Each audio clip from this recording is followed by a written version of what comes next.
오늘 우리에게 주시는 하나님의 말씀은 마태복음 14장 22절에서 36절까지입니다.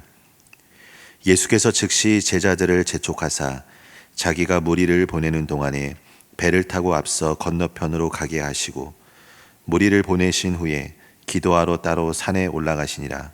저물매 거기 혼자 계시더니 배가 이미 육지에서 술이나 떠나서 바람이 거스름으로 물결로 말미암아 고난을 당하더라.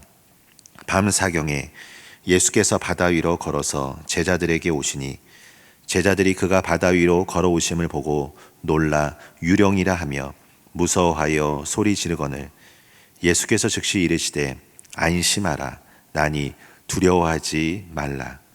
베드로가 대답하여 이르되 주여 만일 주님이시거든 나를 명하사 물 위로 오라 하소서 하니 오라 하시니 베드로가 배에서 내려 물 위로 걸어서 예수께로 가되 바람을 보고 무서워 빠져 가는지라. 소리질러 이르되 주여 나를 구원하소서 하니 예수께서 즉시 손을 내밀어 그를 붙잡으시며 이르시되 믿음이 작은 자여 왜 의심하였느냐 하시고 배에 함께 오르매 바람이 그치는지라. 배에 있는 사람들이 예수께 절하며 이르되 진실로 하나님의 아들이로소이다 하더라. 그들이 건너가 게네사렛 땅에 이르니 그곳 사람들이 예수이신 줄을 알고 그 근방에 두루 통지하여 모든 병든 자를 예수께 데리고 와서 다만 예수의 옷자락이라도 손을 대게 하시기를 간구하니 손을 대는 자는 다 나음을 얻으니라. 아멘. 오병이어 사건 이후에 제자들은 배를 타고 앞서 건너가지만 예수님은 기도하러 산에 올라가십니다. 갈릴리 바다는 지형이 낮고 계곡을 둘러싸고 있어서 기상 변화가 매우 극심합니다. 시간은 밤 늦은 시간입니다. 갈릴리 바다 위에서 지금 제자들은 바람과 물결로 인해 고난을 당하고 있습니다. 게다가 누군가 물 위를 걸어 자신들을 향하여 다가오고 있습니다. 제자들은 얼마나 두려웠는지 유령이라고 소리를 지르게 됩니다. 이때 예수님은 안심하니 나다 두려워하지 말라고 말씀하십니다. 여러분, 이것은 호렙산에서 모세를 만나신 하나님이 자신을 소개한 어구와 같습니다. 그리고 이후 성경은 물 위를 걷게 된 베드로의 그 사건을 기록하고 있습니다. 베드로는 예수님만을 바라보았고 말씀을 의지하였습니다. 믿음이 있었습니다. 그는 지금까지 한 번도 해보지 못하였던 모험의 삶으로 나아가고 있습니다. 하지만 바람을 보게 된 것입니다. 그래서 베드로는 마음에 의심과 두려움이 찾아오게 되었고 그는 물속에 빠지게 됩니다. 여기까지만 보면 베드로의 그 모험은 실패로 끝난 것 같습니다. 하지만 물에 빠진 베드로 옆에 예수님이 계셨습니다. 예수님은 즉시 손을 내미시고 베드로를 구해 주십니다. 우리 사랑하는 성도 여러분, 오늘 베드로의 모습은 우리의 모습과도 너무나 닮아 있습니다. 우리는 말씀을 의지하여 믿음으로 행동하다가도 때로는 의심과 그 두려움, 그 환경이 주는 요인으로 인해서 우리는 때로 넘어집니다. 연약함을 통하여 실패할 때도 많이 있습니다. 하지만 우리에게 소망이 있는 이유는 예수님이 우리와 함께 계시다는 것입니다. 예수님은 산 위에서 홀로 기도하고 계셨지만 제자들의 형편을 잘 알고 계셨습니다. 그리고 바다 위를 걸어 고난을 당하고 있는 제자들에게 찾아가십니다. 시편 139편의 저자의 고백대로 주님께서 나를 살펴보시고 나를 아십니다 라고 우리가 동일하게 고백한다면 우리도 이 고난과 환난이라는 상황 속에서 담대한 믿음을 갖게 될 것입니다. 여러분, 왜 그렇습니까? 물속에 빠진 베드로의 손을 즉시 예수님께서 잡아주신 것처럼 예수님의 손길이 언제나 나를 향하고 있다는 것을 믿기 때문입니다. 히브리서 11장을 보면 많은 믿음의 영웅들의 모습이 등장합니다. 19절을 보시면 아브라함에 대한 이야기가 나옵니다.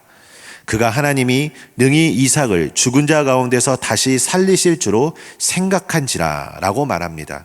아브라함은 비록 자신의 아들 이삭을 번제로 하나님께 드린다 할지라도 생명의 주관자이신 하나님께서 이삭을 다시 살리실 것이라고 생각한 것입니다. 아브라함은 지금 생명의 주관자이신 하나님만을 바라보고 있는 것입니다. 우리는 믿음의 생각을 해야 합니다. 여러분, 반대로 베드로가 무리에 빠진 원인이 무엇입니까? 그가 바람을 보았기 때문입니다. 우리가 주님 외에 다른 것에 시선을 돌리게 되면 보이는 것에 영향을 받게 되어 믿음의 길에서 벗어날 수 있다는 것입니다.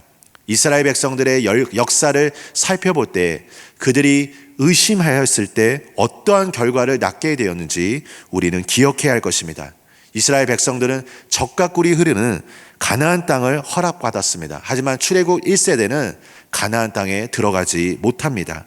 그들이 능력이 없어서도 아닙니다. 하나님의 도우심으로 말미암아 그들은 그 땅을 정복할 수 있었습니다. 하지만 그들이 가나안 땅에 들어가지 못한 이유는 오직 그들이 하나님을 믿지 못하고 의심하였기 때문입니다. 야고보서 1장 6절과 7절에 오직 믿음으로 구하고 조금도 의심하지 말라. 의심하는 자는 마치 바람에 밀려 요동하는 바다 물결 같으니 이런 사람은 무엇이든지 주께 얻기를 생각하지 말라고 말씀합니다. 사랑하는 성도 여러분, 오늘도 히브리서 12장 2절의 말씀대로 믿음의 주요 온전케 하시는 예수 그리스도 한 분만을 바라보시기를 간절히 소망합니다. 나의 모든 것들을 주님 앞에 맡겨보시길 바랍니다. 지금까지 우리 성도님들의 삶을 위협하는 근본적인 문제들이 있었을 것입니다. 외부적인 문제도 있고 내부적인 문제도 있습니다. 하지만 우리가 뒤돌아보면 외부의 문제보다 내부의 문제가 더 많다는 것을 잘 알 수 있습니다. 물론 환경이 주는 문제가 큰 영향을 미칠 수도 있습니다. 하지만 여러분, 오늘 베드로의 상황을 한번 보십시오. 환경은 똑같았습니다. 하지만 자신의 내면의 상황이 바뀌게 되자 베드로는 무리에 빠지게 된 것입니다. 그래서 우리는 날마다 우리의 내면이 주님이 주시는 평강으로 충만하도록 우리는 기도해야 할 것입니다. 주님께서 날마다 따로 홀로 기도하신 것처럼 세상에 줄 수 없는 하나님의 평강이 우리 마음을 주장하도록 우리는 깨어서 기도해야 합니다. 분명 물속에 빠진 베드로처럼 실패를 경험하고 싶은 사람은 없을 것입니다. 하지만 그는 무리를 걷게 된 유일한 사람이 되었습니다. 이성적인 생각으로는 결코 시도해서는 안 될 행동이었지만 그가 예수님께서 자신을 명하사 무리로 오라 하소서라고 요청했을 때 예수님은 오라고 대답하셨습니다. 예수님이 지금 그를 물 밖으로 부르고 계십니다. 여러분, 이것이 중요합니다. 우리가 예수님을 믿고 난 이후에 달라진 삶이 무엇입니까? 내 생각이 아닌 주님의 생각과 인도하심을 따라 살아가는 것입니다. 믿음의 길로 걸어가는 것입니다. 과거 신앙의 선배들이 걸어온 믿음의 여정들을 한번 생각해 보십시오. 예수님을 믿는 자들에게 놀라운 일들이 드러났습니다. 믿는 자들이 머무는 것마다 하나님의 능력이 나타났습니다. 한 번도 지금까지 생각하지 못했던 그 일들이 예수님을 믿는 자들을 통해서 증거되었습니다. 베드로를 제외한 제자들은 지금 배 안에 머물러 있습니다. 비록 물결과 바람으로 고난을 당하고 있지만 그들은 배 안에서 안전을 추구하고 있었던 것입니다. 하지만 베드로만이 배 밖으로 주님을 향한 모험적 삶으로 나아가고 있는 것입니다. 우리의 삶이 배 안에 머물 때도 있지만 때로는 하나님께서 배 밖으로 우리를 부르실 때가 있습니다. 많은 사람들이 배 밖으로 나가는 것을 주저합니다. 그 이유 중에 하나가 실패에 대한 두려움 때문입니다.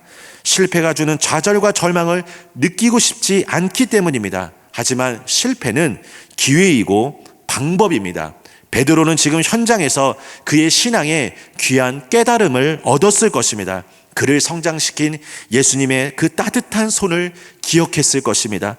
나의 손을 잡아주시는 그 예수님의 그 눈빛, 이것을 베드로는 평생 기억하였을 것입니다. 사랑하는 성도 여러분, 어쩌면 지금까지 우리는 너무나 오랜 시간 동안 배 안에 머물러 있었을 수도 있습니다. 하지만 예수님이 지금 우리를 모험의 삶으로, 믿음의 길로 부르고 있으십니다. 믿음의 길로 걸어가도록 우리를 초청하고 있으십니다. 물론 우리의 연약함으로 실패할 수 있지만 이 실패를 통해 우리는 두 가지를 분명히 경험하게 될 것입니다. 첫 번째는 주님이 나를 구해 주신다는 것이고, 두 번째로는 우리가 물 위를 걷게 될 수 있다는 것입니다. 조너스 솔크라는 소아마비 백신을 개발한 사람이 있었습니다. 이 사람은 백신을 개발하기 전에 200번의 백신을 실험했습니다. 어떤 사람이 그에게 물었습니다. 200번을 실패했을 때 기분이 어떠했습니까? 그러자 솔크가 말했습니다. 저는 200번을 실패한 적이 없습니다. 저는 실패라는 단어를 사용하고 하지 말라고 배웠습니다. 저는 다만 어떻게 해야 소아마비 백신이 효과가 없는지에 대한 200가지 방법을 발견한 것입니다. 여러분, 우리가 살면서 나도 그 생각 진작에 했었는데 라고 말을 하는 경우가 많이 있습니다. 생각만으로 멈춰서는 안 됩니다. 하나님께서 우리에게 믿음의 생각을 주셨다면 결단하시며 믿음의 행동으로 나아가시기를 소망합니다. 예수님께서 여러분의 삶을 인도하실 것이고 함께 하실 것입니다. 배 안에 있다고 해서 우리의 삶이 결코 평안하지 않습니다. 두려워하고 있는 제자들에게 평안이 임한 것은 예수님의 존재였습니다. 예수님의 임재를 통해 오늘 하루 주님이 주시는 그 참된 평안을 누리시기를 예수님의 이름으로 축복합니다. 우리 시간 함께 기도하도록 하겠습니다. 먼저 이 시간 기도하실 때 나의 영혼이 오직 주님 한 분만을 바라보도록 기도하시길 바랍니다. 모든 상황에서 믿음을 붙잡는 삶이 되도록, 믿음이 일으키는 기적을 삶 속에서 경험할 수 있도록 기도하시길 바랍니다. 우리 나라와 민족을 위해 합심해서 기도할 때 치유와 회복의 은혜가 임하고 경제의 위기를 돌파하고 대통령을 비롯한 모든 위정자들이 나라를 위하여 바르게 판단할 수 있도록 우리 시간 함께 기도하도록 하겠습니다. 하나님 아버지, 주님 감사드립니다. 오늘도 이 시간 주님 앞에 나아가 주님의 은혜를 구합니다. 아버지 하나님, 나의 영혼이 오직 주님 한 분만을 바라보기를 소망합니다. 어떠한 상황이든지 어떠한 환경이든지 오직 우리가 믿음을 선택할 수 있도록 우리를 인도하여 주시옵소서. 믿음을 선택하였을 때 믿음이 우리에게 주는 그 놀라운 삶 속의 기적을 우리가 경험할 수 있도록 주께서 이 시간 축복하여 주시옵소서. 아버지 하나님, 우리의 삶 속에서 언제나 우리의 손을 붙잡아 주시고 우리를 이끄시는 그 사랑의 하나님과 항상 함께 동행하며 오늘 우리가 그 모험의 삶으로 나아갈 수 있도록 우리에게 용기와 믿음을 허락하여 주시옵소서. 나라와 민족을 위해서 이 시간 합심해서 기도할 때 치유와 회복의 은혜가 온전히 임할 수 있도록 주께서 은혜 베풀어 주시옵소서. 고통받고 있는 영혼들이 너무나 많이 있습니다. 아버지 하나님, 여러 가지 경제적 위기를 통해서 삶의 아픔을 가지고 살아가는 분들이 너무나 많이 있습니다. 하나님, 모든 것이 정상으로 회복될 수 있도록 하늘의 긍휼하심과 하늘의 놀라운 자비를 이 땅에 내려주시사 아버지, 우리 크리스찬들이 먼저 기도하며 나아갈 때 이 땅을 향한 하나님의 놀라운 회복의 역사가 일어날 수 있도록 주여 축복하여 주시옵소서. 대통령을 비롯한 모든 위정자들이 나라를 위하여 바르게 판단할 수 있도록 주께서 지혜로 함께하여 주시옵소서. 이제는 우리 구주 예수 그리스도의 은혜와 하나님 아버지의 그 크신 사랑하심과 성령 하나님의 인도교통 역사 충만하심이 오직 어떠한 상황이든지 주님 한 분만을 바라보며 하늘이 주는 그 평강과 은혜 안에서 믿음의 길을 걸어가기를 원하는 하나님의 신실한 자녀들 삶 가운데 이제로부터 영원까지 함께 하시기를 간절히 축원하옵나이다. 아멘.